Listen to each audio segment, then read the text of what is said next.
Ooh, I got them both.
Hello everyone and welcome to the channel. Anyone new, welcome.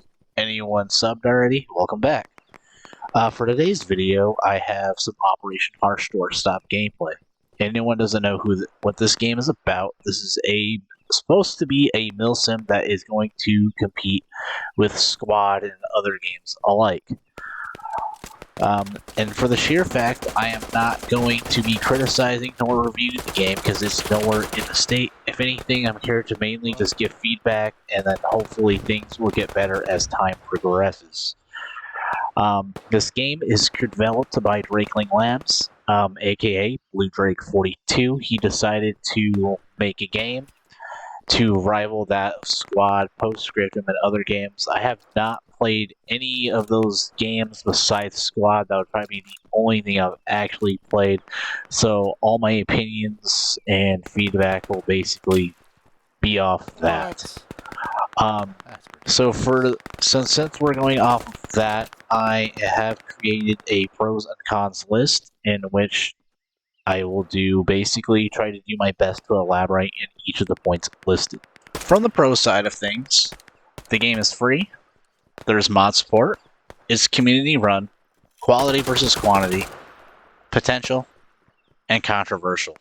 The first point we're going to go over is that the sheer fact that the game is free.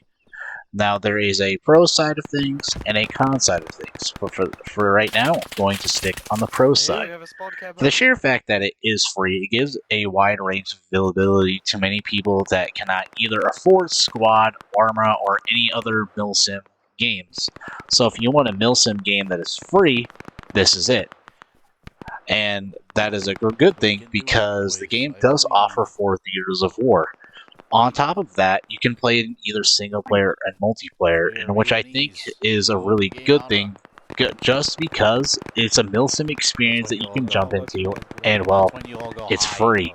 Especially any of the multiplayer servers that are being hosted by other people that want to jump in and basically just jump in and play some multiplayer and want a squad-based Postscriptum, or Arma experience. This is the game for you. So the next point on the pros list is Steam Workshop support. So during the development cycle of Operation Harsh Doorstop, mod support was prioritized. And with that being said, what you guys are watching right now is a Plastic Toy Soldier Factions mod, a third-person mod, and a custom map which is called Operation Hooverville, and you're watching this all in play. And what's crazy is when BLUEDRAKE released the mod SDK, everyone was just kind of going off. This is one of the first mods to come out, which is crazy because if you guys don't remember back on the Nintendo 64, if you guys don't remember the game Army Men Soul, I think Stardust Heroes or something like that, back on the N64, this game was really popular back in the day, and I had really fun playing it. So just bringing back the nostalgia of certain things makes it really crazy, and I never thought I'd be able to recreate this experience again. But it just shows that Operation Harsh Doorstop has a lot of potential, and with Steam Workshop integration being involved, it's really crazy because there's a lot of things that you can fucking do, and a lot of holes that can be filled with with mods. And so with mods comes longevity, so the game will basically have a longer life cycle since, you know, since Steam Workshop's integration. And that's a really good thing, but it can also be a really bad thing if they don't start picking up the slack as well.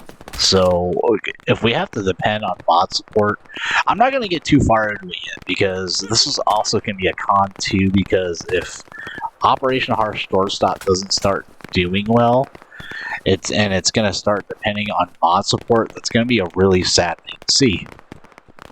And like I said, I'll get right into that a little later into the video. So the next point is community run. And so the game is technically will be community ran, and what I mean by that is that our feedback will change the way or how the game develops. So it's going to really depend on how we decide, or it's going to depend on our feedback and how we want the game to be run and what features we want. And so that's what it's going to depend upon. It's also going to depend on what mod creators think as well, and what features developers can add. So it's just really going to depend on how the community wants things. If they want it more of a squad-based experience, it just depends on the experience that we all want, which can be a good and bad thing as well. So the next point to discuss is quality versus quantity. And so what I mean by that, there's not going to be an Operation Harsh Doorstop 1, 2, 3, or 4. This isn't a sequel. This isn't something that continues to make into like sequels or anything like that. It's going to be literally Operation Harsh Doorstop, and literally that's it. And so throughout the development process, he's been very transparent through most of the process. Maybe there was a few things that were fib, but other than that, it's been very transparent thus far. And so it's good. Like I said, it's going to be depending on what game's going to be put in our hands, technically speaking. And so whatever changes we decide to make, it's going to be about quality of life changes at this point. So the game we currently have is going to progressively get better, and it's going to depend on what we decide to do with the game itself, depending on what changes we decide we want into the game. And which is going to lead into the next point. Which leads also into the next point. The game has potential.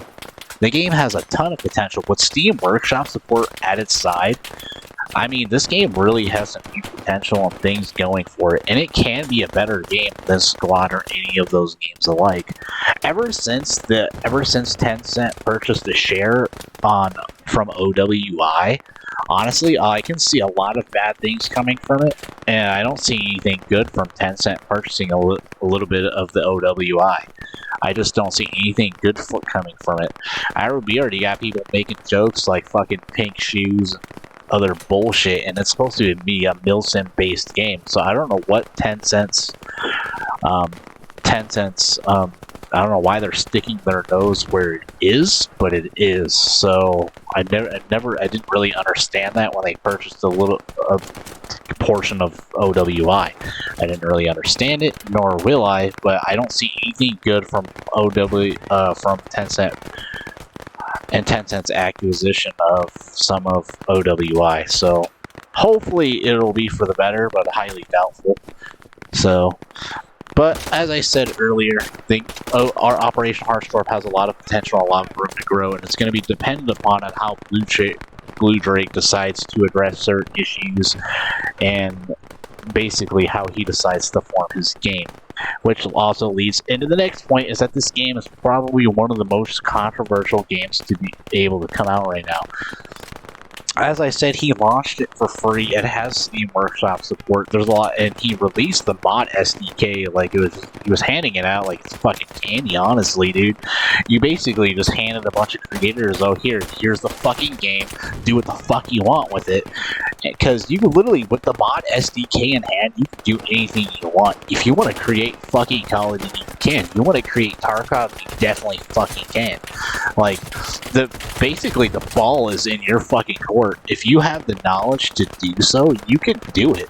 Like, you can do fucking anything, bro. You can create a fucking space game, I guess. I mean, it's like with the mod SDK in hand, I just don't know what the fuck. Like if they're able, if mod creators are able to create fucking army men's Sergeant's Heroes fucking N64 style into the fucking game, like honestly, dude, like the ball is in your fucking court and anything can fucking happen.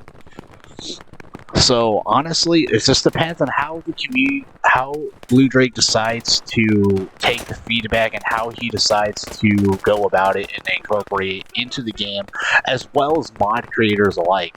How he decides to pick what mods are going to be incorporated into the game and what features are incorporated.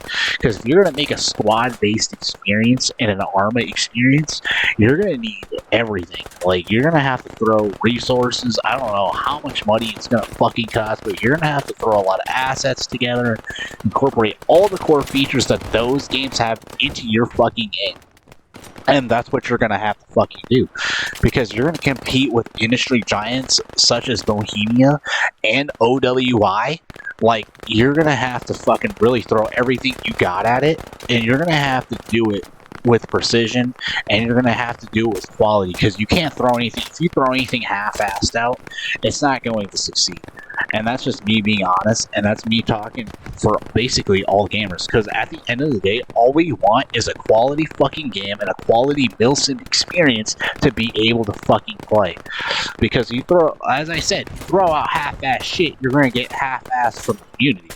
And that's the last thing you fucking need right now, is right now you're probably breathing down your fucking neck with all the feedback you're receiving, all the shitty feedback and everything you're receiving right now. And that's going to be entirely up to Blue Drake and how he just decides to be able to receive the feedback and incorporate it into the game. And which leads us to our next portion, where there are pros, there is cons. And for my cons, it is free, it's in early access, and mod support. Where there are pros, there is also cons. And one of them being, it is free, it's early access, and mod support. And so with it being free, I did mention earlier that there is a wide range of players. And with those wide range of players, there are cheaters. So in the gameplay above, I ran into a whole match where homie was literally killing us right out of spawn. So we couldn't even fucking spawn, and you'll see it for the next like 5-10 minutes. And that shit got fucking ridiculous. And now, Blue Drake's response, which you guys are going to hear in a minute, is that everyone should basically write their anti-cheat scripts.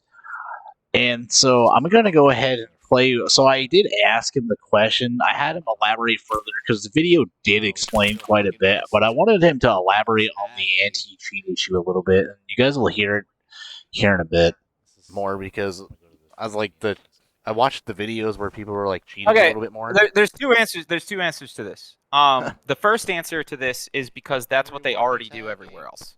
So Arma, Squad, Hell Let Loose, all of these people that are like, oh, they don't make their own anti-cheat scripts in Arma. Yes, they fucking do. Yes, what are you talking about? They absolutely do. So in fact, I don't see this as me getting a lot of flack. I see this as an opportunity to fucking educate people, because the first reaction we got was, you're that's pretty ridiculous. intense, so yeah. It's like the first reaction we got was like, that's fucking ridiculous. Squad doesn't expect people to write their own anti-cheats, and it's like, actually they fucking do. Like, and if you didn't know that, you need to know that, because if you're gonna accuse us of relying on our community to run their own servers, and we're a free game, you should be more mad at the commercial games that are making you pay to run their own servers. What is fucking worse? So that is answer number one. That is answer number one. I see this as an opportunity to educate, not to get angry at people. Well, maybe also get angry at people just because I'm naturally Aren't angry. you just angry all the time? I know I am. The second answer is because you have to. The second answer is because you have to. And again, I said this in the video. This isn't me. So, for instance, I'm gonna do it, Gooms. I'm gonna bring it up. Fucking bring it up. Oh no. one of the other developers of another project got like super mad at us. He left a Steam review. He said we were fucking AIDS and stuff. But the After Conflict project was like, this is fucking ridiculous. How should you expect people to like make their own anti-scripts? And like my response to that is like, dude, if you do not open up the support for people to make their own anti-cheat scripts in your game, it will not survive. Like, it is a feature. The ability to write anti-cheat scripts is not only something that should be available, it has to be available. Like, imagine if there was a game out there that didn't, you know, you look at Fortnite or Call of Duty, they have paid staff that are monitoring the entire game, just like a normal community administrator, on top of the anti-cheat system. If they didn't have that, they would have, you know, for instance, I think Escape from Tarkov is a good example. I think Escape from Tarkov does not have the same level of, like, human anti-cheat server administrators as games like Fortnite and Call of Duty. That's probably why Escape from Tarkov, even though it has, like, BattleEye, is just completely rife with cheaters. So all of these other game developers with these other things that are like, that's ridiculous, that's ridiculous that Blue Drake would implement a feature where people can write their own anti-cheat scripts. Motherfucker, if you don't allow people to write their own anti-cheat scripts, you're going to have cheaters. I don't care how many anti-cheat systems you have in your game. Something to add on with Blue Drake's thing that he's talking about here. Has anybody remembered what Valve did to CSGO, where if you reached a certain level in CSGO, you get to become like a what was it called? God, like yeah, an Overwatch thing? Yeah, I remember what we're talking about. Just something to prove Blue Drake's point even more. Yeah, exactly. So like that's that. So again, to summarize, the second answer isn't because I'm forcing people to write their own anti-cheats. The future that video games are going into, especially, I mean, particularly the multiplayer PvP. Like, I think that's one of the reasons that SCP does so well, is because they don't need as strong of an anti-cheat, because it's a fucking co-op game. Like, nobody's gonna give a shit if you cheat in a fucking co-op game. But for player versus player communities, the future that we are going into isn't that servers are gonna, like, be expected to write their own anti-cheat. If you don't, you will not survive. You will have cheaters. You have to do it. And that's not me doing that. That's not me. That's not Battle Blue Drake forcing everybody to do that. That's the cheaters forcing everyone to do that. And for everybody that's like, oh, but that's not how it is in Arma. Yes, it is. Oh, that's not how it is in Squad. Yes, it is. All of those servers, at least the good ones that don't have cheaters, are putting in a shit ton of time and effort to make sure that those servers are actually cheater-proof. All right? And that's not the official development studio coming in and installing gamers being good gamers. Doing it. So again, if everybody's going to get mad at us because you're expected to do the exact same thing for your servers that you already have to do in other games that you fucking pay for, then that's not an opportunity for me to, like, just get mad, even though I'm very mad right now. That's an opportunity for us to explain to everybody that they don't understand how bad everything has gotten already without them knowing. Squad and all of the server administrators from Squad, one of the reasons they're so frustrated, because I talk to them every single day, is it feels like they're holding back a tidal wave all by themselves. Same with a lot of these other communities. You guys don't understand how much these communities, even for fully paid games, are doing 90%, if not 100%, of the work in order to fight cheaters. And honestly, I think that in some cases, some of these games that actually do have anti-cheat systems, I think it's kind of a cop-out. Because then when these server administrators come to these development studios and they're like, hey, we have cheaters, and then the development studio's like, oh, well, that's fine, we have anti-cheat, so it's your problem. You know, that's their way to expunge responsibility. That's what they. But if these standard anti-cheat systems aren't doing anything anymore. So hopefully this brought to light on the anti-cheat situation with the game currently. And one thing I actually re-listened to this again, at least just now, obviously. And one thing he did bring up was the fact that without anti-cheat, the game wouldn't survive. So my question is why isn't there anti-cheat in Operation Harsh Doorstop if the point you made earlier was without anti-cheat, the game would not survive? That's my question. So while they were busy on implementing Steam Workshop compatibility for their game, one of the things they should have implemented was anti-cheat. And I can name a numerous amount of things, and this is one of the things currently, which ties into the it's free. So this anti-cheat kind of ties in between my 2 points of it's free and early access, and which ties in between both of those points. Now, the next thing I did ask him was about the map design, which again, map design ties into early access. That's one of the biggest cons currently, is that he did promise earlier in some of his videos that this game that he was delivering was a finished product, in which this game is nowhere even near fucking finished, with a lot of core features fucking missing. So I'm going to quote him again. I also talked about the map. So my next question before I was cut off by everyone else was about map design, which you guys are about to hear in just a second.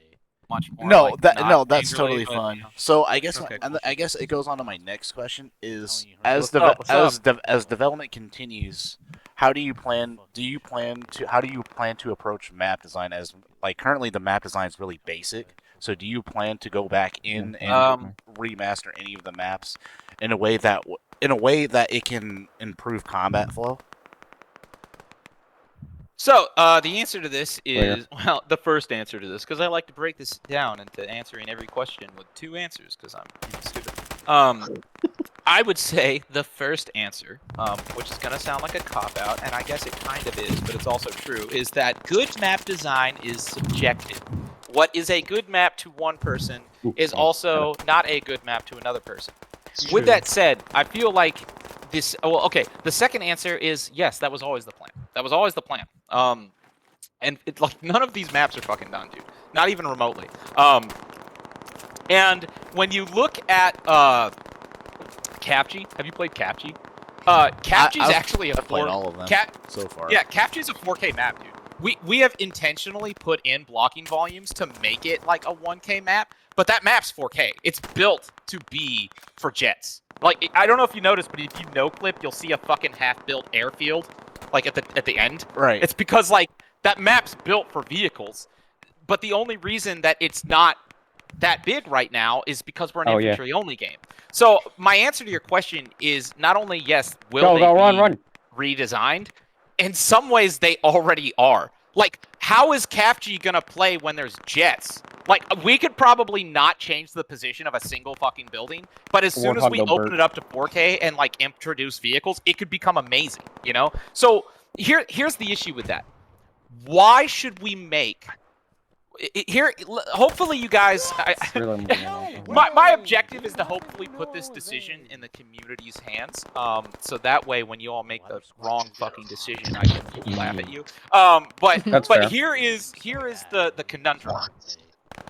Operation Harsh Doorstop is obviously not done, right? And I'm not just saying that because of like, oh, be patient. I'm saying that because when we get in some of these features, it's going to completely change, not just like the game, but it's also going to completely change what makes a map good.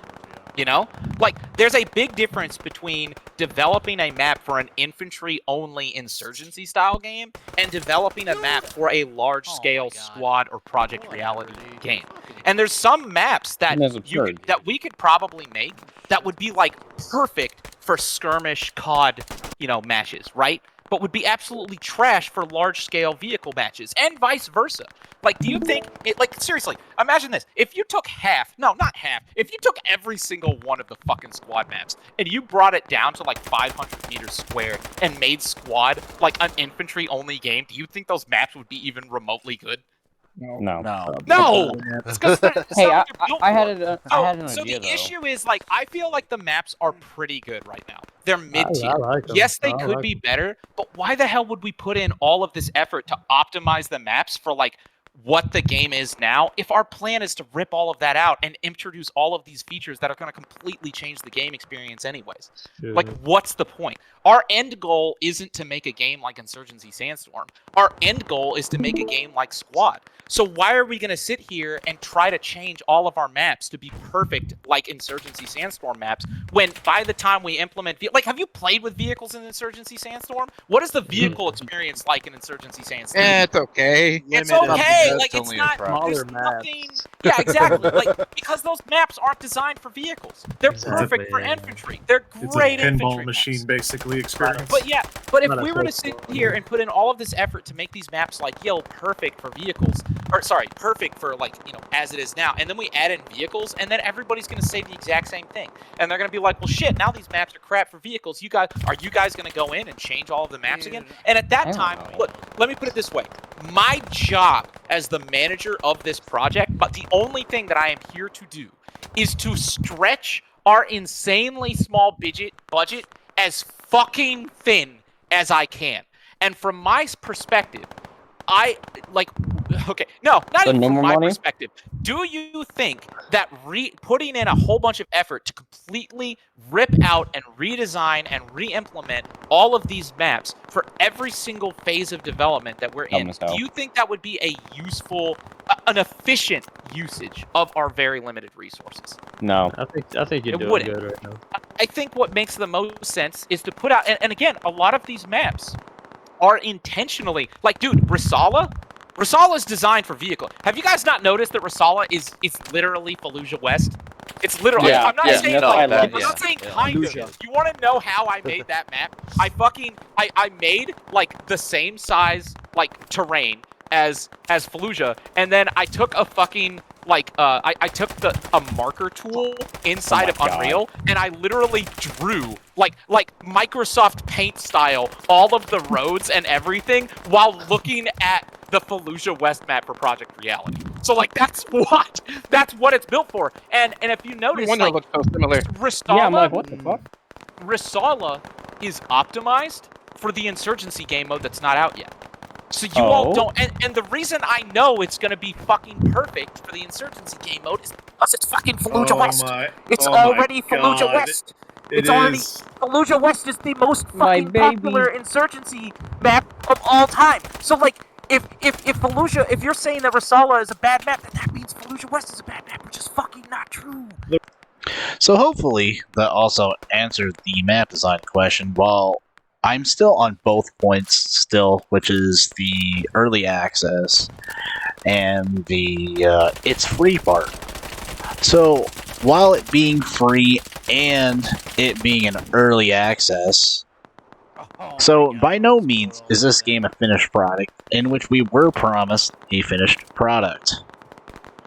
And with that being said, this is going to give them a lot of time to kind of work the kinks out, because currently in the game, as the amount of time I've played it for, the game has a lot of issues, and it's mainly having to do with just the core gameplay mechanics, and that's having to do with hit registration, the animations being clunky as shit, map design being fucking very poor, and during while I was talking to him, he actually referred to the maps as being mid-tier.